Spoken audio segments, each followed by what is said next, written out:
તો અત્યારે આવી ગયા છે વાઈફાઈની સિસ્ટમ બદલાવા, કારણ કે આપણે રિચાર્જ થઈ ગયું હતું પૂરું, એટલે પાછું નવી સિસ્ટમ આવી ગઈ છે. જો મસ્ત, અને રિચાર્જ કરાવી નાખ્યું છે ભાઈ.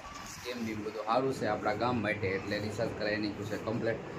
અને ઉપર ગયા છે ભાઈ, કારણ કે સેટિંગ કરો ઉપર ડીશને બધું બદલવાનું હોય. તો બતાવો તમને ઉપર જો આ રીતનું. આ ભાઈ છે કારીગર છે, તળાવેથી આવ્યા છે, સેટિંગ બેટિંગ બધું કર્યું છે કમ્પ્લીટ. હવે હમણાં થોડી વારમાં ચાલુ થઈ જાય છે. થોડી વારમાં ચાલુ થઈ જાય એટલે આપણે વાઈફાઈ ચાલુ, એટલે પાછા વિડીયો મૂકવાના ચાલુ થઈ જાય. જો આ ભાઈ છે કારીગર છે, તળાવેથી આવ્યા છે.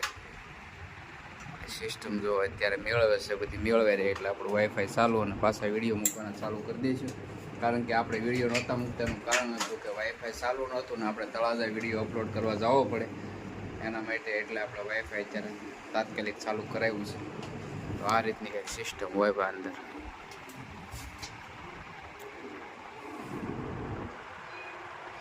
બસ તો ચાલો, વાઈફાઈ ચાલુ થઈ જાય એટલે આપણે વિડીયા મૂકી દઈશું. વિડીયા જોતા રહેજો. ખાસ કરીને વિડીયો ગમે તો લાઈક શેર અને સબસ્ક્રાઈબ કરી નાખજો.